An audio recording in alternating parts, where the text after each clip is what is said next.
Bonjour à tous. Moi, je vais vous parler plus précisément de l'action du conseil départemental dans le domaine de la prévention des inondations et des submersions marines. Alors, il y a pas mal de choses qui ont déjà été abordées et ce matin et juste avant par mes collègues de la communauté de communes. Donc, je pense qu'il y a certains points sur lesquels je vais passer un peu rapidement. Sur certains d'autres, faire des rappels et plutôt me concentrer sur les sujets qui n'ont pas forcément été abordés jusqu'à maintenant. Alors voilà, moi ce que j'ai prévu de vous parler du plan digue départemental, comment est-ce qu'il a été élaboré, le rôle du département, voilà, et notamment son approche partenariale, et le maintien de son intervention dans ce domaine-là suite à la mise en place de la GEMAPI. Et j'ai aussi prévu de vous présenter 3 systèmes d'endiguement qui ont été réalisés, hein, donc des zooms chantiers. Voilà. Alors, donc le plan digue départemental ou plan de renforcement des protections littorales, c'est une appellation politiquement correcte. Donc comment est-ce que ce programme à l'échelle départementale s'est monté? Tout simplement en s'appuyant sur les fameux programmes d'action et de prévention des inondations et les PAPI, hein, dont on a beaucoup parlé depuis ce matin. Bon, je ne vais pas revenir sur le contenu d'un PAPI, hein, et comment et quels sont ses objectifs. Hein. Voilà, le PAPI, c'est une boîte à outils globale qui va essayer de pouvoir intervenir sur l'ensemble des leviers pour pouvoir réduire la vulnérabilité d'un territoire à ce risque naturel-là. Donc ça va jouer sur la culture du risque, ça va jouer sur la gestion de l'alerte, et ça va jouer également sur des aménagements, hein, donc des opérations de travaux, dont l'objectif est de réduire la vulnérabilité des zones exposées. Donc ce qui est intéressant, ce qui peut être intéressant, qui n'a pas forcément été abordé ce matin et jusqu'à maintenant, c'est comment est-ce que ces projets d'aménagement sont validés. L'objectif du PAPI, c'est d'obtenir un label sur l'ensemble du programme, mais aussi sur ces opérations d'aménagement. Le label, ça nous permet d'avoir le financement du fonds Barnier, notamment qui se monte à 40%.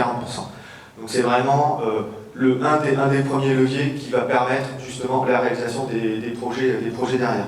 Donc ce que la commission de labellisation, c'est une commission mixte inondation, qui est une commission paritaire qui se réunit à Paris, donc qui est constituée de représentants des services de l'État, d'élus, de représentants du monde associatif, de la Chambre d'agriculture.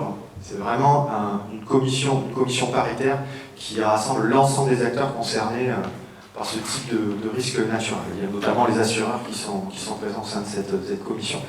Et pour labelliser les opérations d'aménagement, cette commission va se focaliser sur le système cohérent de protection. Donc on parle toujours de système fermé, hein, comme disait Sébastien à l'instant, que le système d'endiguement, il part bien d'un point haut du terrain naturel et qui vient de se fermer sur un autre point haut du terrain naturel avec la topographie derrière qui va bien, de façon à ce que ce système ne puisse pas être contourné et que la zone protégée ne puisse pas être inondée par une autre entrée d'eau, notamment que ce soit une façade littorale ou même rétro-littorale. Donc c'est l'étude de danger qui va permettre de lever ces incertitudes-là. Ensuite, le juge de paix, c'est également l'analyse coût-bénéfice. Donc là, l'idée, c'est de mettre en balance la valeur des biens qu'on protège par rapport à la valeur de l'investissement nécessaire pour le protéger. Donc on met en balance la valeur des habitations avec le montant de l'investissement lié aux travaux. Après, on recoupe ça avec les périodes de retour de l'événement, du niveau de protection. C'est un calcul un petit peu complexe, mais voilà, la gymnastique globale, c'est ça. Donc on compare les coûts et on parle après de notion de rentabilité. Et aussi, ce qui est important, c'est la gouvernance. C'est-à-dire, ok, on investit, ok, on va mettre un système d'endiguement aux normes, voilà, on le dimensionne par rapport à un événement donné qui est choisi. Voilà. Mais il faut que cet investissement puisse être pérennisé et il faut qu'il y ait une collectivité en général, qui s'engage à gérer l'ouvrage de façon à assurer sa rentabilité et sa pérennité dans le temps. Voilà. En fait, ce qui va former un plan digue, ou en tout cas un plan d'action à l'échelle départementale, c'est la synthèse de l'ensemble des axes d'aménagement de tous les PAPI du département. Voilà. C'est pas plus compliqué que ça. En fait. Aujourd'hui, à l'échelle départementale, on a 9 bassins de risque, 8 PAPI labellisés. Le dernier PAPI qui reste, c'est au niveau du marais de Brouage. Voilà. Et il y a un dossier qui vient d'être déposé pour partir sur un schéma d'études. Voilà. On parle à ce moment-là de papier d'intention. Donc quand on met bout à bout tous les axes 7 de l'ensemble des papiers du département, ça donne un plan global de renforcement à l'échelle départementale. Le plan de financement pour ces opérations, donc c'est grâce au label de la commission mixte inondation, on récupère 40% de l'État. La région vient à 20%. Les collectivités gémapiennes, en l'occurrence collectivités type communauté de communes, communauté d'agglomération, amènent 20%, et le département, les 20% restants. Ensuite, comment est-ce que le département vient s'impliquer dans cette grosse machine pour poursuivre ses engagements? Donc je vais plutôt partir par le pavé du bas. Effectivement, c'est le dispositif GEMAPI, gestion milieu aquatique et prévention des inondations, qui a quand même pas mal fait évoluer la donne sur ce domaine de la prévention des inondations. Donc c'est une loi qui crée une compétence et qui crée la compétence prévention des inondations et qui la confie au bloc communal. Donc, par exemple, sur l'île d'Oléron, la communauté de communes, en général, au niveau du département, c'est soit les communautés de communes, soit les communautés d'agglomération qui ont été désignées compétentes à ce titre-là. Voilà. Donc, suite à la GEMAPI, le département se trouve quelque part hors jeu, voilà, ou en tout cas, pas forcément légitime au titre de la loi pour continuer à intervenir dans ce domaine-là. Sauf qu'il y a une disposition réglementaire législative qui a été intégrée, et de façon à permettre aux intervenants historiques de poursuivre leur implication dans ce domaine-là, ce qui était le cas du conseil départemental de la Charente-Maritime, qui a commencé à intervenir dans ce domaine-là à la fin des années 40. Et depuis les années 80, depuis le début des années 80, porte des programmes d'investissement sous maîtrise d'ouvrage. Donc la loi permet aux intervenants historiques de poursuivre son implication malgré la GEMAPI, moyennant une convention. Voilà. C'est ce qui a été fait au niveau départemental. Donc aujourd'hui, le département a conventionné avec l'ensemble des collectivités locales, en tout cas l'ensemble des communautés de communes et communautés d'agglomération du littoral, pour pouvoir poursuivre son intervention dans ce domaine-là. C'est une forme de maîtrise d'ouvrage déléguée. Donc c'est une convention, c'est la même pour les 8 collectivités littorales, où là, en fait, on fixe les engagements des uns et des autres. Et cette convention, elle s'articule autour de 3 blocs. Un bloc maîtrise d'ouvrage submersion marine, où là on vient s'adosser au programme d'action. Un bloc maîtrise d'ouvrage sur l'érosion, donc tout ce qui est gestion du trait de côte. Et on continue aussi à intervenir dans le cadre de l'urgence. Que ce soit des systèmes d'endiguement classés, non classés, papy, non papy. Et quand il y a une tempête, une brèche qui forme dans un ouvrage avec des enjeux à l'arrière, la collectivité locale active le département, et le département est organisé pour pouvoir intervenir rapidement et pouvoir réparer rapidement également, en tout cas au moins avant les vives eaux, les prochaines grandes marées qui arrivent en suivant. Donc pour réaliser ces opérations-là, donc on a décidé de façon collégiale de poursuivre sur le principe de la complémentarité de l'action. Donc là, le département, lui, porte les gros travaux, en gros l'investissement, donc ça va être soit de la création de systèmes d'endiguement, soit de la remise à niveau de systèmes d'endiguement, ou la fermeture, voilà, de système d'endiguement. Donc le département remet à niveau, remet dans les normes à neuf, voilà, j'ai envie de dire, et ensuite nous allons concéder, transférer le système d'endiguement à la collectivité locale, qui elle en assurera le suivi, l'entretien quotidien, régulier, par le biais de consignes de gestion qui ont été intégrées au dossier réglementaire. Donc sur les aspects opérationnels, on s'appuie fortement sur les services de l'UNIMA, voilà, qui sont venus présenter leur modèle survey ce matin. Et aussi, on confie de l'assistance à maîtrise d'ouvrage auprès de cette structure-là. On travaille également avec l'Université de La Rochelle par le biais de protocoles de suivi de plage. Et on s'appuie aussi sur la direction des infrastructures du département pour tout ce qui concerne essentiellement les missions de suivi de chantier. Et on travaille également avec des bureaux d'études privés spécialisés dans ce domaine-là. Que ce soit la direction des infrastructures, l'UNIMA ou les bureaux d'études privés avec lesquels nous travaillons font tous l'objet d'un agrément de la Direction générale de la prévention des risques, Ça, c'est également une disposition réglementaire qui nous permet d'aller chercher les 40%, les 40% de l'État. Et on travaille aussi étroitement avec les services de l'État, donc des DTM, de Réal, et de façon à nous voyons très régulièrement à l'avancement de la conception des projets, de façon à anticiper sur les instructions réglementaires derrière, et de façon à ce que nos collègues de l'État ne découvrent pas l'intégralité du projet quand il arrive sur leur bureau pour qu'ils puissent donner un avis technique, et de façon à être sûr qu'on va dans la bonne direction et que nous sommes bien en adéquation avec les différentes réglementations qui sont à assurer pour avoir l'autorisation de réaliser ces travaux-là. Donc le rôle principal du département, dans le cadre du plan dit et dans le cadre des PAPI, c'est la maîtrise d'ouvrage. Donc la maîtrise d'ouvrage, qu'est-ce que c'est? En gros, la maîtrise d'ouvrage, en fait, l'aménagement, il est réalisé pour le compte du maître d'ouvrage. Donc le maître d'ouvrage, c'est un peu le client, voilà, et le donneur d'ordre pour piloter tous les projets d'investissement. Et donc, ce qu'il y a aussi derrière, les trois principaux axes qu'il faut que l'on emmène en tant que maître d'ouvrage, c'est bien sûr l'aspect financier, voilà, c'est-à-dire mettre en place et percevoir les financements de l'ensemble des partenaires, que ce soit de l'État, de la région ou des collectivités locales. Donc, nos partenaires ne fonctionnent pas tous de la même façon sur ce plan-là. Donc ça nécessite quand même une technicité bien particulière. Hein. Pour moi qui suis technicien, c'est de l'ingénierie financière. Hein. Voilà. Parce qu'il faut gérer les bonnes délibérations au bon moment, les bons arrêtés, être sûr que les crédits sont là. Voilà. Tout ça, ça nécessite une gymnastique, un savoir-faire assez particulier. Il y a 2 personnes qui travaillent au niveau du département, qui travaillent à temps plein sur cet aspect-là des choses. Pour l'ensemble de la façade littorale. C'est 500 km de littoral, le département de Charente-Maritime. Ensuite, le deuxième axe, c'est assurer le pilotage des études techniques, donc tout ce qui est à la conception des systèmes d'endiguement. Et cette conception, il faut qu'elle se fasse en concertation étroite avec les futurs gestionnaires, hein, parce que nous, on porte le gros projet, on met le système d'endiguement à neuf, mais il faut aussi que tous les choix techniques, tous les choix stratégiques soit fait en anticipant sur la gestion. Voilà, qu'est-ce que ça va nécessiter en effort de gestion derrière? Qu'est-ce que ça va nécessiter en dynamique? Hein, comment est-ce que nos partenaires vont devoir se structurer pour assurer la surveillance, l'entretien et l'exploitation de ces systèmes d'endiguement?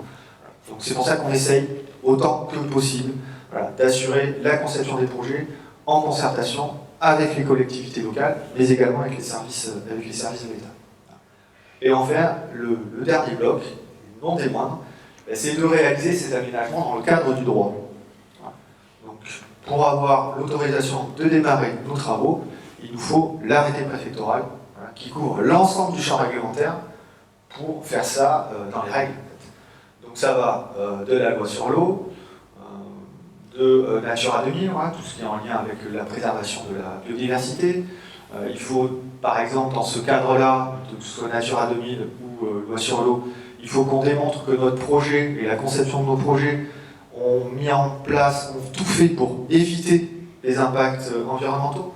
Les impacts environnementaux qu'on ne peut pas éviter, il faut qu'on mette en place des mesures de réduction. Donc ça va être adapter nos périodes de travaux par rapport à la nidification des oiseaux, par exemple. Tout un tas de mesures. Que les zones de stockage des engins soient faites sur des aires étanches avec récupération des eaux, de façon à éviter tous les risques de pollution. Et donc, les impacts que l'on n'arrive pas à éviter et que l'on n'arrive pas à réduire, il faut les compenser. Voilà. C'est-à-dire que le type d'environnement ou le type de biotope qu'on va détériorer, il va falloir qu'on aille le restituer ailleurs. Voilà. Ça, c'est des notions de compensation environnementale. Ce sont des choses qui sont assez compliquées à mettre en œuvre de façon concrète. C'est pour ça qu'on met le paquet sur les notions d'évitement et de réduction. Parce que compenser, c'est très compliqué, surtout sur des territoires insulaires. Voilà. Il y a aussi toute la réglementation liée aux notions de risque hydraulique. Donc ça, c'est l'étude de danger qui va nous permettre de lever toutes les incertitudes et d'obtenir les autorisations sur ce point-là. L'étude de danger, c'est la carte d'identité du système d'endiguement. Voilà, c'est-à-dire sa configuration, son niveau de protection, la zone protégée, comment est-ce que le futur gestionnaire est organisé pour l'entretenir, et une des parties les plus complexes de l'étude de danger, ça va consister en apprécier le potentiel de dangerosité du système d'endiguement. En fait, une zone inondable, on va pouvoir y faire les aménagements de protection qu'on veut. Au fond, ça restera toujours une zone inondable. Et donc, il faut qu'on puisse montrer qu'est-ce qui se passe, par exemple, en cas de défaillance, qu'est-ce qui se passe en cas d'événement qui dépasse le niveau de protection, de façon à ce que les élus locaux puissent adapter, le cas échéant, leur plan communal de sauvegarde. Parce qu'au final, on est aussi dans une combinaison de stratégies. C'est-à-dire qu'on va améliorer les dispositifs de protection, on va faire des aménagements pour réduire la vulnérabilité, mais on combine tout ça avec des plans d'évacuation. Ça, c'est un petit peu nouvel, c'est un petit peu nouveau culturellement en France. Hein. C'est fortement ancré dans d'autres pays à travers le monde. Voilà. Donc ça, c'est des stratégies qui sont un peu nouvelles et qui se mettent et qui sont mises en place depuis une dizaine d'années. Et ça a plutôt bien fonctionné, on l'a vu là dans le sud de la France, malgré effectivement le fait qu'il y ait quand même des victimes, mais il y a des plans communaux de sauvegarde qui ont été activés et qui ont permis de mettre de nombreuses personnes à l'abri avant que l'événement ne survienne. Ça, voilà, ça c'est en synthèse le rôle du département dans le cadre de la conduite de projet du planting. Alors ensuite, voilà, je vais vous faire un petit focus sur 3 projets d'aménagement réalisés ou quasiment finalisés à ce jour. Donc les deux principaux projets sur l'île d'Oléron, donc Saint-Trojan et Boyarville, et un projet continental sur la commune de Port-des-Barques sur les Sierres de la Charente. Donc là ici sur Saint-Trojan, donc la carte à droite, c'est la zone en bleu, c'est la zone submergée au pic de la tempête. Donc les principales entrées d'eau, c'est au niveau du port, hein, donc au niveau du fond du port et sur le quai sud du port de Saint-Trojan, et de façon un petit peu plus générale sur l'ensemble de la façade exposée, voilà, par franchissement ou par surverse.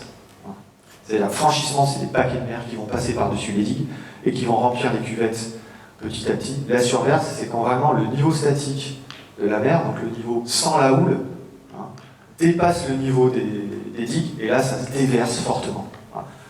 Vraiment les deux notions sont distinctes, même si au final ça génère de la submersion, et on ne va pas forcément se protéger de la même façon en fonction de la dynamique de l'événement. Hein.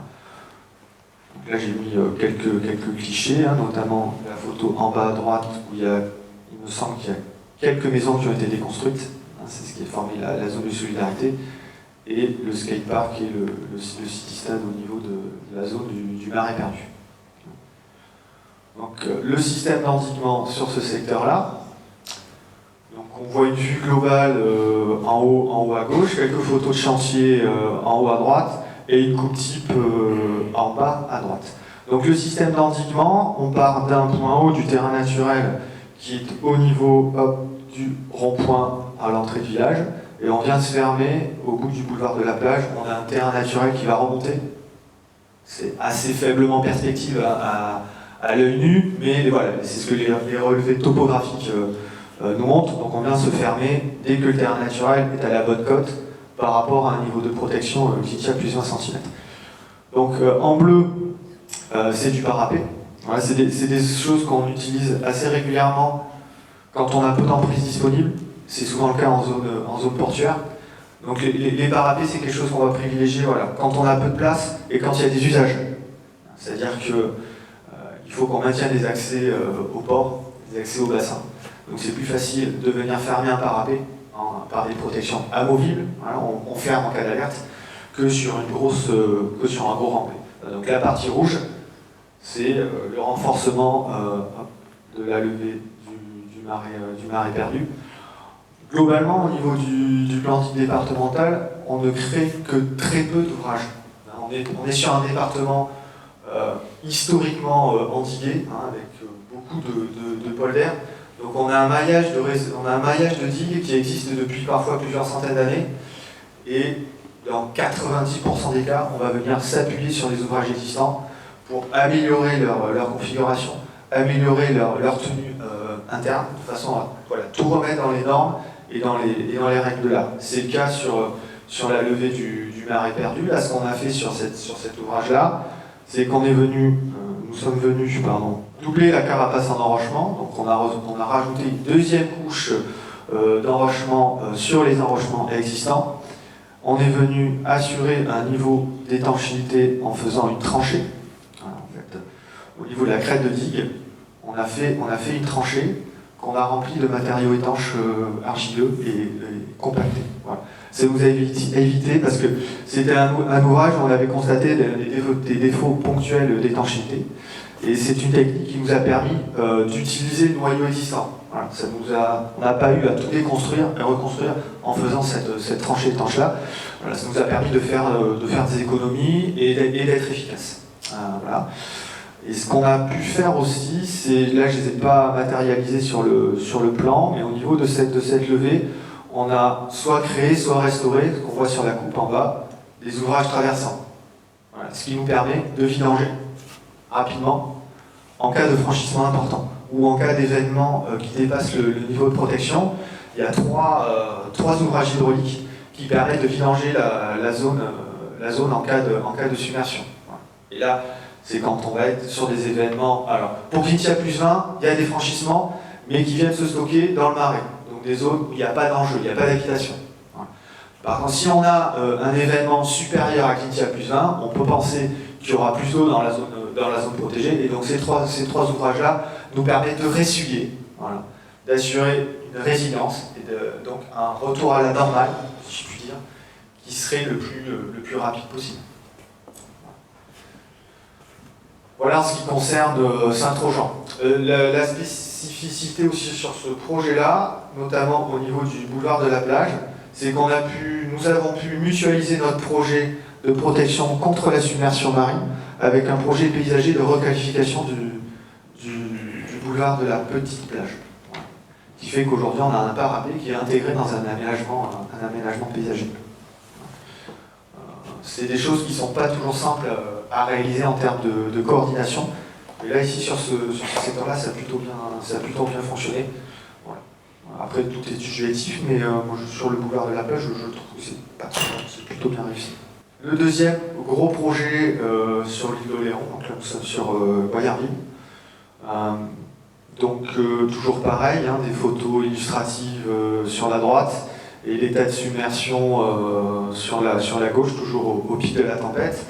La spécificité ici sur la dynamique de l'événement, c'est que l'essentiel des entrées d'eau se sont faites par débordement du chenal. Voilà. Le chenal n'est pas fermé, donc il est soumis au rythme des marées. Au moment de la tempête, le chenal s'est rempli et ça a débordé par les berges. Là où on voit les flèches ici. On a aussi eu côté Perrotine des franchissements et des surdasses importantes au niveau des tannes de Fort-Royer. Voilà sur la dynamique globale de l'événement au moment de Xynthia sur ce secteur-là. Voilà, donc là ici on n'a pas une forte agitation, c'est-à-dire qu'on ne prend pas une houle du large sur le système de protection. L'idée c'est vraiment de venir contenir un niveau d'eau qui vient gonfler essentiellement au niveau du chenal. Donc le système d'endiguement, dans sa globalité, en fait là on est sur deux systèmes d'endiguement, un sur la rive gauche, un sur la rive sud, qui sont physiquement indépendants l'un de l'autre, mais sur le plan hydraulique, très interdépendants. Voilà, c'est-à-dire que si on ne protège que Boyarville sans protéger la Perrotine, toute l'eau qui ne part pas sur Boyarville, elle va venir en plus sur la Perrotine. C'est pour ça que là on est parti sur deux systèmes d'endiguement, à la fois dépendants et en même temps interdépendants. Voilà. Et les deux systèmes sont dimensionnés l'un par rapport à l'autre. Je reviendrai aussi sur ces notions-là sur le dernier exemple. Donc sur les berges du chenal, un parapet qui fait le tour aussi du bassin de plaisance. Là on a comparé les deux solutions entre faire un parapet autour du bassin de plaisance pour reprendre l'ouvrage hydraulique et le mettre à la bonne cote à l'entrée du bassin. Économiquement, c'était plus intéressant de faire un parapet qui fasse tout le tour du bassin de plaisance. C'est des choses qui ne sont pas forcément intuitives, mais refaire un ouvrage hydraulique pour le rehausser, ça nécessite de reprendre tout le béton qui va autour, tous les ancrages, tout le génie civil qui va autour, et là on part rapidement sur des coûts qui explosent. Ensuite, on est venu fermer le système en reprenant les levées de terre existants, en les rehaussant, en les épaississant, et en venant fermer le système ici. Les levées topographiques plus fins, voilà, ont permis de montrer que ce n'était pas nécessaire de venir fermer ici. Voilà. Là, ici, l'idée, c'est d'éviter que le marais d'Issignol vienne se remplir et, par débordement, venir contourner nos parapets sur les berges du chenal et inonder la zone, voilà, par contournement. On est sur le même principe au niveau de la Pérotine, donc un parapet sur les berges du chenal, et on est venu fermer avec une levée de terre qui vient rejoindre un cordon dunaire ici. Voilà. Donc cette partie-là, on n'a pas fait d'aménagement parce que le terrain naturel est à la bonne altimétrie. Voilà. Et ici, on a pu reprendre par des traitements légers de voirie. Des fois, ça se joue à 30-40 cm pour venir fermer le système par rapport au niveau de protection qui a été visé. Voilà, donc je vous ai mis là le poste principal donc, sur ce projet-là, c'est la réalisation d'un parapet sur les berges du chenal de la Pérotine, tantôt sur fondation profonde, voilà, tantôt sur fondation superficielle. Voilà, c'est-à-dire la fondation superficielle, vous avez que le plot béton, voilà, une poutre béton qu'on vient enfouir dans le sol. Fondation profonde, on vient appuyer cette fondation sur une autre fondation qui vient chercher le dur. Voilà. La difficulté sur ce chantier-là, je vous le dis en toute franchise, la partie chantier a été très compliquée à gérer. C'est dû à l'hétérogénéité des ouvrages existants. Voilà, c'est-à-dire qu'on est venu poser un ouvrage neuf sur des installations anciennes, qui ont été réalisées, ces installations anciennes, elles ont été réalisées au fil des années, parfois déconstruites, parfois reconstruites, et donc il y a des secteurs où on tombe sur des sols argileux, 20 mètres plus loin, c'est du sable avec des blocs sûrement des remblais de produits de l'Est. Voilà. Ensuite, on va retrouver des sols plus portants. Voilà. Donc, on a eu beaucoup de difficultés en phase chantier à apprivoiser les ouvrages anciens pour venir poser quelque chose de plus de contemporain et de neuf par-dessus. Donc là aujourd'hui les travaux sont quasi terminés, on est en phase de réception et en phase de travaux de finition, essentiellement au niveau des protections amovibles. Les protections amovibles, je fais un petit aparté là-dessus. Bon, l'objectif principal justement c'est de conserver les usages, hein, parce que les bâtards d'eau, les portillons étanches, les protections amovibles, on va venir les fermer, le gestionnaire va venir les fermer que dans des conditions exceptionnelles, de façon assez rare. Et donc l'idée c'est bien de conserver les usages, garder les accès au quai, et il faut que le site continue à vivre, voilà, malgré la réalisation d'un aménagement qui peut parfois avoir des impacts sur les habitudes. Donc voilà, l'idée des bâtards d'eau c'est ça. Après, chaque bâtard d'eau, ça constitue un point potentiel de faiblesse dans le système. Donc l'idée c'est de ne pas en mettre partout, c'est de les rationaliser. Et donc soit on peut les garder à demeure, notamment les systèmes de portillons, soit des systèmes de bassins qu'on va venir superposer les uns sur les autres. Voilà. Les deux stratégies sont jouables, avec des avantages et des inconvénients sur chacune d'elles. Voilà, pour les deux gros projets du papy Oléron, voilà, le projet de Horse-la-Chevalerie, c'est pas un petit morceau non plus. Hein. Là, on est en phase d'études sur ce dossier-là. Et donc j'ai changé de secteur pour aller sur l'estuaire de la Charente, hein, et faire un petit zoom sur un village qui a été fortement impacté et en 99 et en 2010, avec également la réalisation d'une zone de solidarité sur ce secteur-là. Donc là voilà, je vous ai pas mis de carte avec la zone inondée, j'ai trouvé que cette photo était quand même relativement parlante. Donc on voit le fleuve Charente. Voilà. Là ici c'est le marais. C'est le marais de Fouras, côté Fouras, Saint-Laurent-de-la-Prée. Et donc au premier plan, le village de Port-des-Barques, dans sa partie nord, en bord de Charente. Il y a eu une zone de solidarité, hein, ces habitations-là n'existent plus aujourd'hui. Voilà. Elles ont été déconstruites et le terrain renaturé est venu s'intégrer dans la stratégie globale de protection. La spécificité de l'estuaire de la Charente, alors les zones estuariennes, les programmes d'action sont sortis plus tardivement que sur sur les zones insulaires, pour différentes raisons, mais la raison principale, c'est que le fonctionnement hydraulique d'un estuaire en cas de submersion marine, c'est un phénomène qui est assez complexe à cerner, donc qui nécessite des efforts de modélisation très poussés, voilà, pour bien cerner le fonctionnement et être sûr que l'aménagement qu'on va réaliser à un endroit ne va pas aggraver les choses sur un autre. Voilà. Et que chaque système d'endiguement qu'on va venir créer ou renforcer de l'embouchure de la Charente, c'est-à-dire de Port-des-Barques-Fouras jusqu'à Tonnet-Charente, sont aussi dimensionnés les uns en cohérence avec les autres. Donc sur Port-des-Barques, voilà, donc nous sommes là sur une vue aérienne. Donc le système d'endiguement, il figure ces gros traits jaunes. Voilà. Donc on vient partir, on vient s'ancrer sur une zone de falaise. Donc là, toute cette partie-là, on est sur des falaises relativement hautes. Donc le terrain naturel, lui, est au-delà de la côte Xintia plus 1. Voilà. Donc le système, il part d'ici. Un talus absorbant, donc un gros talus en enrochement qui permet de casser, parce que là, cette partie-là est exposée aux houles, qui rentrent dans les pertuis. Quand on a des niveaux d'eau très élevés, on a une houle du large qui peut rentrer assez profondément dans les pertuis. Donc là, ici, le terrain naturel derrière, il est assez haut, mais comme c'est une zone soumise au franchissement, on est venu poser un cordon d'enrochement devant pour casser la lame et réduire ces franchissements-là. Et ensuite, on est venu prolonger un parapet en fond de place. Et on est venu se brancher sur le trait de côte, sur la berge, en renforçant un dispositif en enrochement. Et nous sommes venus fermer le système ici par une levée de terre. Ça, c'est de la création. Ça a été créé. Et on vient se fermer sur un coteau. C'est-à-dire que là, ici, on a un terrain naturel qui est plus haut. Donc là, on a la digue qui vient lier la berge de la Charente au coteau.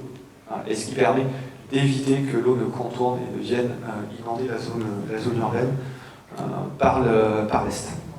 La population dans la zone protégée, c'est à peu près 1000 habitants. Il y a environ pas loin de 2000 habitants à Port-des-Barques. Donc quelques exemples photos. Donc là, on est sur la place des Blagueurs. Donc c'est une place. Hop, je vais revenir. C'est une place qu'on a entre le village, ici, voilà, entre le village et la berge. Là, le parti pris, ça va justement. Enfin, ça rejoint la question qui a été posée tout à l'heure. Voilà. On n'implante pas systématiquement les protections sur la berge ou sur le trait de côte. Voilà. Quand on peut s'éloigner, on le fait. Ça permet de faire des ouvrages moins hauts, qui sont sollicités moins souvent, et donc qui sont plus pérennes, plus faciles à surveiller, plus faciles à entretenir.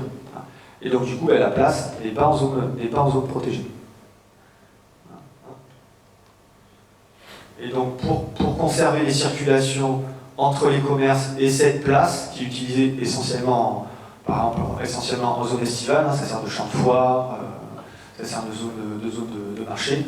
Donc pour qu'il puisse y avoir des continuités de circulation entre le village et cette place, voilà, un bâtard d'eau, ce que ça donne en position fermée.